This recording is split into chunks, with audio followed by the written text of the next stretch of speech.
22. Reek. He heard the girls first, barking as they raced for home. The drum of hoofbeats echoing off flagstone jerked him to his feet, chains rattling. The one between his ankles was no more than a foot long, shortening his stride to a shuffle. It was hard to move quickly that way, but he tried as best he could, hopping and clanking from his pallet. Ramsay Bolton had returned and would want his Reek on hand to serve him. Outside, beneath a cold autumnal sky, the hunters were pouring through the gates. Ben Bones led the way, with the girls baying and barking all around him. Behind came Skinner, Sour Allen, and Damon Dance for Me with his long, greased whip. Then the Walders riding the gray colts Lady Dustin had given them. His lordship himself rode Blood, a red stallion with a temper to match his own. He was laughing. That could be very good or very bad, Reek knew. The dogs were on him before he could puzzle out which, drawn to his scent. The dogs were fond of Reek. He slept with them oft as not, and sometimes Ben Bones let him share their supper. The pack raced across the flagstones, barking, circling him, jumping up to lick his filthy face, nipping at his legs. Hellicent caught his left hand between her teeth and worried it so fiercely Reek feared he might lose 2 more fingers. Red Jane slammed into his chest and knocked him off his feet. She was lean, hard muscle, where Reek was loose gray skin and brittle bones, a white-haired starveling. The riders were dismounting by the time he pushed Red Jane off and struggled to his knees. 24 horsemen had gone out, and 24 had returned, which meant the search had been a failure. That was bad. Ramsay did not like the taste of failure. He will want to hurt someone. Of late, his lord had been forced to restrain himself, for Barrowtown was full of men House Bolton needed, and Ramsay knew to be careful around the Dustins and Riswells and his fellow lordlings. With them he was always courteous and smiling. What he was behind closed doors was something else. Ramsay Bolton was attired as befit the Lord of the Hornwood and heir to the Dreadfort. His mantle was stitched together from wolfskins and clasped against the autumn chill by the yellowed teeth of the wolf's head on his right shoulder. On one hip he wore a falchion, its blade as thick and heavy as a cleaver. On the other a long dagger and a small curved flaying knife with a hooked point and a razor-sharp edge. All 3 blades had matched hilts of yellow bone. "Reek!" his lordship called down from Blood's high saddle. "You stink! I can smell you clear across the yard!" "I know, my lord," Reek had to say. "I beg your pardon." "I brought you a gift." Ramsay twisted, reached behind him, pulled something from his saddle, and flung it. "Catch!" Between the chain, the fetters, and his missing fingers, Reek was clumsier than he had been before he learned his name. The head struck his maimed hands, bounced away from the stumps of his fingers, and landed at his feet, raining maggots. It was so crusted with dried blood as to be unrecognizable. "I told you to catch it," said Ramsay. "Pick it up!" Reek tried to lift the head up by the ear. It was no good.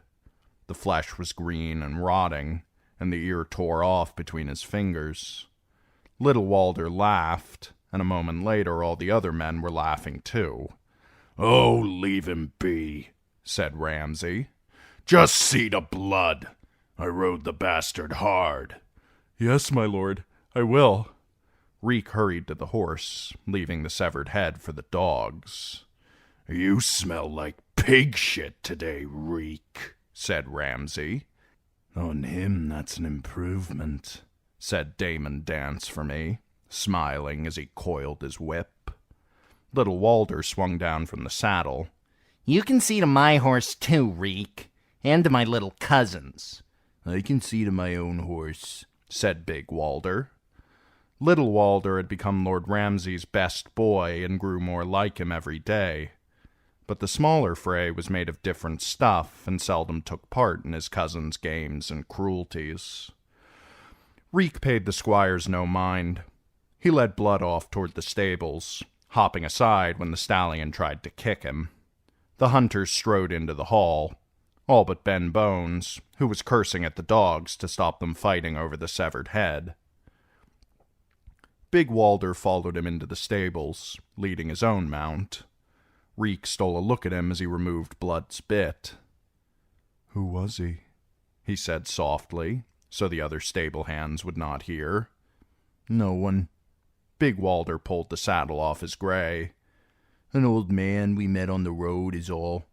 He was driving an old nanny goat and 4 kids. His lordship slew him for his goats? His lordship slew him for calling him Lord Snow. The goats were good, though. We milked the mother and roasted up the kids." Lord Snow. Reek nodded, his chains clinking as he wrestled with Blood's saddle straps. By any name, Ramsay's no man to be around when he's in a rage. Or when he's not. "Did you find your cousins, my lord?" "No, I never thought we would. They're dead. Lord Wyman had them killed. That's what I would have done if I was him." Reek said nothing. Some things were not safe to say, not even in the stables with his lordship in the hall. One wrong word could cost him another toe, even a finger. "Not my tongue, though. He will never take my tongue. He likes to hear me plead with him to spare me from the pain. He likes to make me say it." The riders had been 16 days on the hunt, with only hard bread and salt beef to eat, aside from the occasional stolen kid. So that night Lord Ramsay commanded that a feast be laid to celebrate his return to Barrowtown. Their host, a grizzled, one-armed petty lord by the name of Harwood Stout, knew better than to refuse him, though by now his larders must be nigh well consumed. Reek had heard Stout's servants muttering at how the bastard and his men were eating through the winter stores. "He'll bed Lord Eddard's little girl, they say," Stout's cook complained when she did not know that Reek was listening. "But we're the ones who'll be fucked when the snows come. You mark my words." Yet Lord Ramsay had declared a feast, so feast they must. Trestle tables were set up in Stout's hall, an ox was slaughtered, and that night as the sun went down the empty-handed hunters ate roasts and ribs, barley bread, a mash of carrots and peas, washing it all down with prodigious quantities of ale.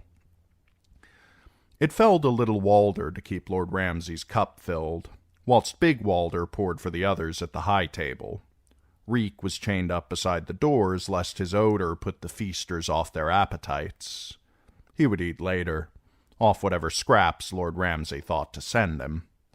The dogs enjoyed the run of the hall, however, and provided the night's best entertainment, when Maud and Grey Jane tore into one of Lord Stout's hounds over an especially meaty bone that Will Short had tossed them. Reek was the only man in the hall who did not watch the 3 dogs fight. He kept his eyes on Ramsay Bolton. The fight did not end until their host's dog was dead. Stout's old hound never stood a mummer's chance. He had been 1 against 2, and Ramsay's bitches were young, strong, and savage.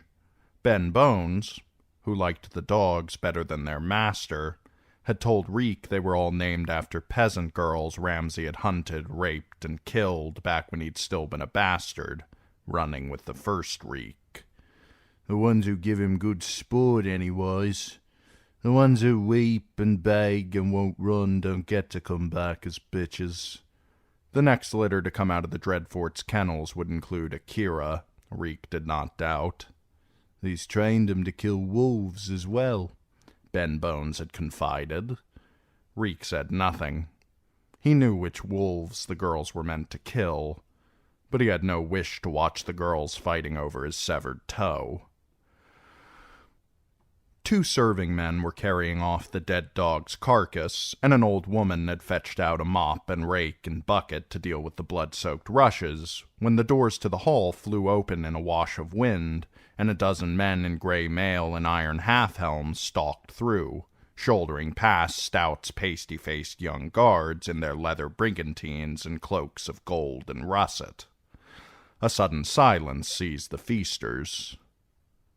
All but Lord Ramsay, who tossed aside the bone he had been gnawing, wiped his mouth on his sleeve, smiled a greasy, wet-lipped smile, and said, "Father."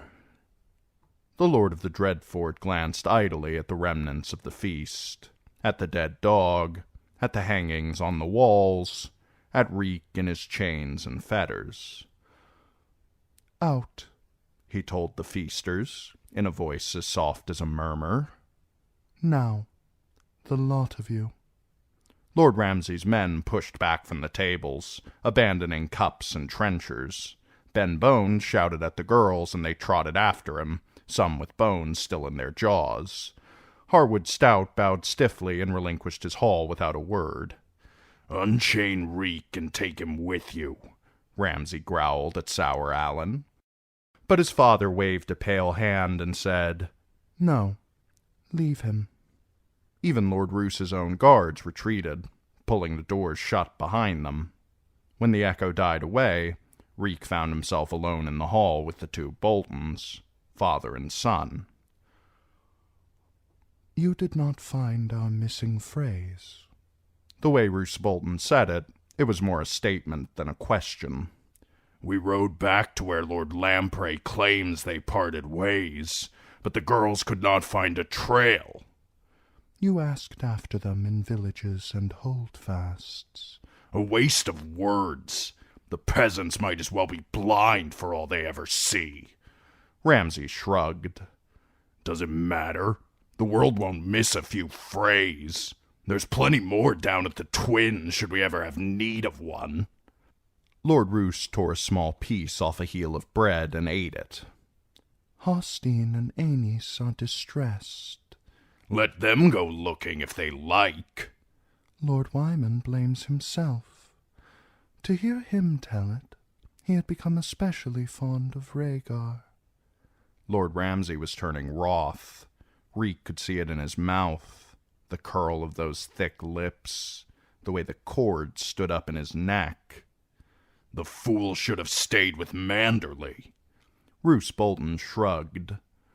"Lord Wyman's litter moves at a snail's pace, and of course his lordship's health and girth do not permit him to travel more than a few hours a day, with frequent stops for meals. The Freys were anxious to reach Barrowtown and be reunited with their kin. Can you blame them for riding on ahead?" "If that's what they did, do you believe Manderley?" His father's pale eyes glittered. "Did I give you that impression? Still, his lordship is most distraught." "Not so distraught that he can't eat. Lord Pig must have brought half the food in White Harbor with him." 40 wains full of foodstuffs, casks of wine and hippocras, barrels of fresh-caught lampreys, a herd of goats, 100 pigs, crates of crabs and oysters, a monstrous codfish. Lord Wyman likes to eat. You may have noticed." "What I noticed was that he brought no hostages." "I noticed that as well." "What do you mean to do about it?" "It is a quandary." Lord Roos found an empty cup, wiped it out on the tablecloth, and filled it from a flagon. "Manderley is not alone in throwing feasts, it would seem." "It should have been you who threw the feast to welcome me back," Ramsay complained. "And it should have been in Barrow Hall, not this piss-pot of a castle." "Barrow Hall and its kitchens are not mine to dispose of," his father said mildly. "I am only a guest there. The castle and the town belong to Lady Dustin, and she cannot abide you." Ramsay's face darkened. If I cut off her teats and feed them to my girls, will she abide me then? Will she abide me if I strip off her skin to make myself a pair of boots? Unlikely. And those boots would come dear. They would cost us Barrowtown, House Dustin, and the Riswells. Roose Bolton seated himself across the table from his son. Barbary Dustin is my second wife's younger sister, Roderick Riswell's daughter, sister to Roger, Rickard, and mine own namesake Roose, cousin to the other Riswells. She was fond of my late son, and suspects you of having some part in his demise. Lady Barbary is a woman who knows how to nurse a grievance. Be grateful for that. Barrowtown is staunch for Bolton, largely because she still holds Ned Stark to blame for her husband's death. Staunch? Ramsay seethed. All she does is spit on me. The day will come when I'll set her precious wooden town afire. Let her spit on that. See if it puts out the flames. Roose made a face, as if the ale he was sipping had suddenly gone sour. There are times you make me wonder if you truly are my seed. My forebears were many things, but never fools. No, be quiet now. I have heard enough. We appear strong for the moment, yes. We have powerful friends in the Lannisters and Freys, and the grudging support of much of the North. But what do you imagine is going to happen when one of Ned Stark's sons turns up? Ned Stark's sons are all dead, Reek thought. Robb was murdered at the Twins, and Bran and Rickon. We dipped the heads in tar. His own head was pounding. He did not want to think about anything that had happened before he knew his name. There were things too hurtful to remember. Thoughts almost as painful as Ramsay's flaying knife. Stark's little wolflings are dead, said Ramsay, sloshing some more ale into his cup. And they'll stay dead. Let them show their ugly faces, and my girls will rip those wolves of theirs to pieces. The sooner they turn up, the sooner I kill them again. The elder Bolton sighed. Again? Surely you misspeak. You never slew Lord Eddard's sons, those two sweet boys we loved so well. That was Theon Turncloak's work, remember? How many of our grudging friends do you imagine we'd retain if the truth were known? Only Lady Barbary, whom you would turn into a pair of boots. Inferior boots. Human skin is not as tough as cowhide, and will not wear as well. By the king's decree you are now a Bolton. Try and act like one.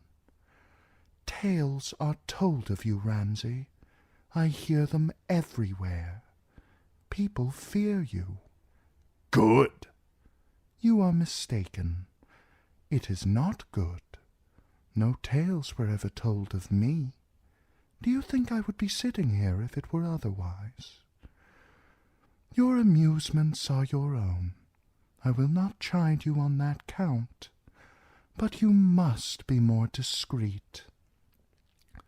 A peaceful land, a quiet people. That has always been my rule. Make it yours. Is this why you left Lady Dustin and your fat pig wife? So you could come down here and tell me to be quiet? Not at all. There are tidings that you need to hear. Lord Stannis has finally left the wall. That got Ramsay halfway to his feet, a smile glistening on his wide, wet lips. Is he marching on the Dreadfort? He is not, alas. Arnulf does not understand it. He swears that he did all he could to bait the trap. I wonder. Scratch a Karstark and you'll find a Stark. After the scratch the young wolf gave Lord Rickard, that may be somewhat less true than formerly. Be that as it may, Lord Stannis has taken Deepwood Motte from the Iron Men and restored it to House Glover. Worse, the mountain clans have joined him, Wool and Nori and Little and the rest. His strength is growing. Ours is greater. Now it is. Now is the time to smash him. Let me march on Deepwood. After you are wed. Ramsay slammed down his cup, and the dregs of his ale erupted across the tablecloth. I'm sick of waiting. We have a girl, we have a tree, and we have lords enough to witness. I'll wed her on the morrow, plant a sun between her legs, and march before her maiden's blood is dried. She'll pray for you to march, Reek thought, and she'll pray that you never come back to her bed. You will plant a sun in her, Roose Bolton said. but not here. I've decided you shall wed the girl at Winterfell. That prospect did not appear to please Lord Ramsay. I laid waste to Winterfell, or had you forgotten? No, but it appears you have. The Iron Men laid waste to Winterfell and butchered all its people. Theon Turncloak. Ramsay gave Reek a suspicious glance. Aye, so he did, but still, a wedding in that ruin? Even ruined and broken, Winterfell remains Lady Arya's home. What better place to wed her, bed her, and stake your claim? That is only half of it, however. We would be fools to march on Stannis. Let Stannis march on us. He is too cautious to come to Barrowtown, but he must come to Winterfell. His clansmen will not abandon the daughter of their precious Ned to such as you. Stannis must march or lose them, and being the careful commander that he is, he will summon all his friends and allies when he marches. He will summon Arnulf Karstark. Ramsay licked his chapped lips. And we'll have him. If the gods will it. Roose rose to his feet. You'll wed at Winterfell. I shall inform the lords that we march in 3 days, and invite them to accompany us. You are the Warden of the North. Command them. An invitation will accomplish the same thing. Power tastes best when sweetened by courtesy. You would best learn that if you ever hope to rule. The Lord of the Dreadfort glanced at Reek. Oh, and unchain your pet. I am taking him. Taking him? Where? He's mine. You cannot have him. Roose seemed amused by that. All you have I gave you. You would do well to remember that, bastard. As for this Reek, if you have not ruined him beyond redemption, he may yet be of some use to us. Get the keys and remove those chains from him, before you make me rue the day I raped your mother. Reek saw the way Ramsay's mouth twisted, the spittle glistening between his lips. He feared he might leap the table with his dagger in his hand.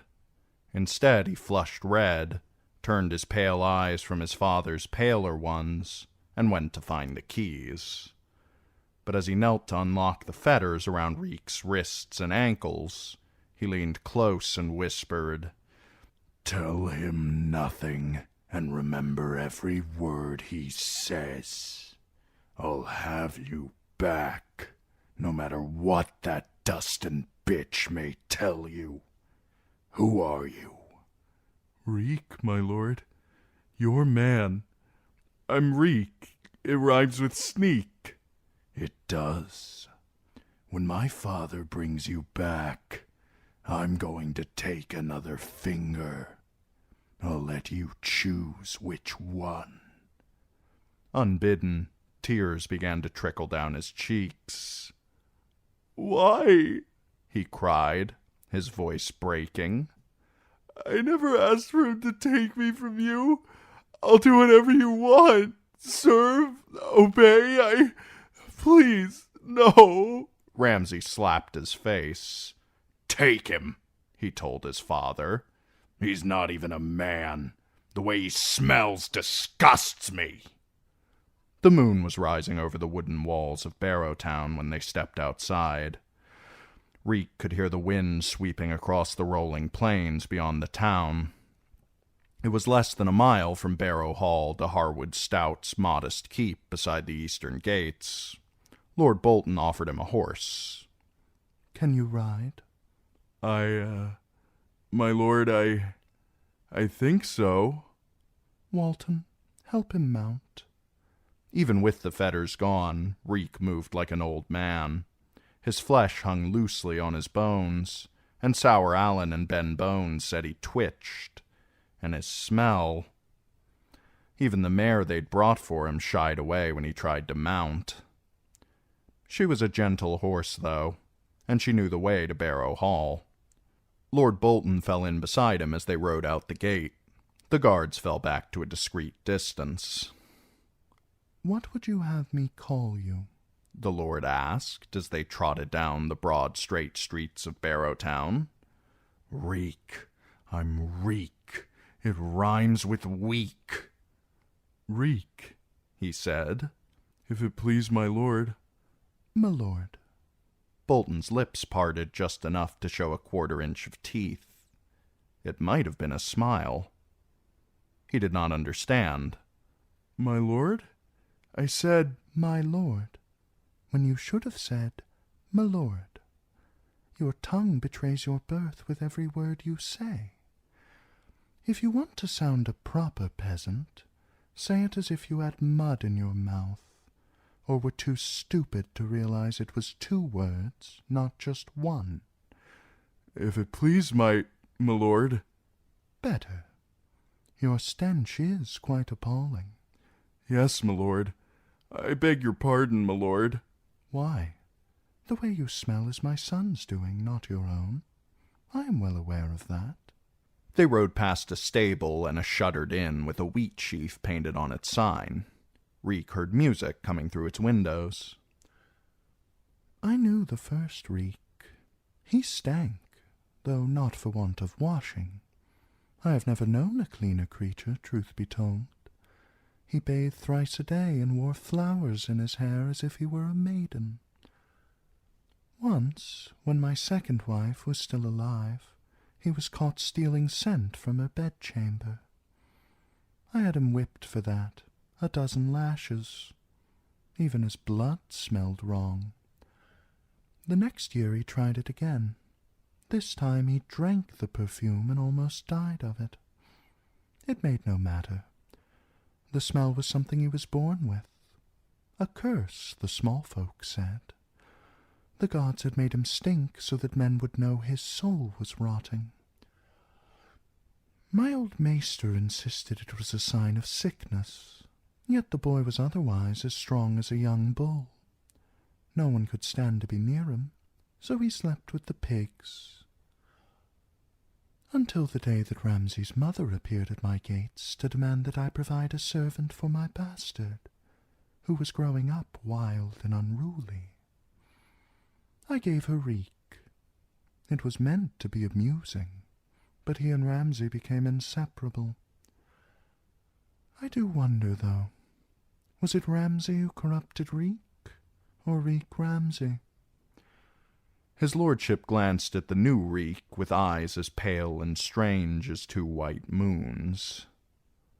What was he whispering whilst he unchained you? He said to tell you nothing. The words caught in his throat, and he began to cough and choke. Breathe deep. I know what he said. You're to spy on me and keep his secrets. Bolton chuckled. As if he had secrets. Sour Allen, Luton, Skinner, and the rest. Where does he think they came from? Can he truly believe they are his men? His men, Reek echoed. Some comment seemed to be expected of him, but he did not know what to say. Has my bastard ever told you how I got him? That he did know, to his relief. Yes, my lord. You met his mother whilst out riding and were smitten by her beauty. Smitten? Bolton laughed. Did he use that word? Why, the boy has a singer's soul. Though if you believe that song, you may well be dimmer than the first Reek. Even the riding part is wrong. I was hunting a fox along the weeping water, when I chanced upon a mill and saw a young woman washing clothes in the stream. The old miller had gotten himself a new young wife, a girl not half his age. She was a tall, willowy creature, very healthy looking. Long legs and small firm breasts like two ripe plums. Pretty, in a common sort of way. The moment that I set eyes on her, I wanted her. Such was my due. The maesters will tell you that King Jaehaerys abolished the lord's right to the first night to appease his shrewish queen. But where the old gods rule, old customs linger. The Umbers keep the first night too, deny it as they may, certain of the mountain clans as well. And on Skagos, well, only Hearttrees ever see half of what they do on Skagos. This miller's marriage had been performed without my leave or knowledge. The man had cheated me, so I had him hanged and claimed my rights beneath the tree where he was swaying. If truth be told, the wench was hardly worth the rope. The fox escaped as well, and on our way back to the Dreadfort, my favourite courser came up lame. So all in all, it was a dismal day. A year later, this same wench had the impudence to turn up at the Dreadfort with a squalling, red-faced monster that she claimed was my own get. I should have had the mother whipped and thrown her child down a well. But the babe did have my eyes. She told me that when her dead husband's brother saw those eyes, he beat her bloody and drove her from the mill. That annoyed me, so I gave her the mill and had the brother's tongue out, to make certain he did not go running to Winterfell with tales that might disturb Lord Rickard. Each year I sent the woman some piglets and chickens and a bag of stars, on the understanding that she was never to tell the boy who had fathered him. A peaceful land, a quiet people. That has always been my rule. A fine rule, my lord. The woman disobeyed me, though. You see what Ramsay is. She made him, her and Reek, always whispering in his ear about his rights. He should have been content to grind corn. Does he truly think he can ever rule the North? He fights for you, Reek blurted out. He's strong. Bulls are strong. Bears. I have seen my bastard fight. He is not entirely to blame. Reek was his tutor, the first Reek, and Reek was never trained at arms. Ramsay is ferocious, I will grant you, but he swings that sword like a butcher hacking meat. He's not afraid of anyone, my lord. He should be. Fear is what keeps a man alive in this world of treachery and deceit. Even here in Barrowtown the crows are circling, waiting to feast upon our flesh. The Kerwins and the Tallhearts are not to be relied on. My fat friend Lord Wyman plots betrayal, and Horsebane. The Umbers may seem simple, but they are not without a certain low cunning. Ramsay should fear them all, as I do. The next time you see him, tell him that. Tell him to be afraid? Reek felt ill at the very thought of it. "My lord, if I did that, he'd—" "I know," Lord Bolton sighed. "His blood is bad. He needs to be leeched. The leeches suck away the bad blood, all the rage and pain. No man can think so full of anger. Ramsay, though, his tainted blood would poison even leeches, I fear." "He is your only son." "For the moment.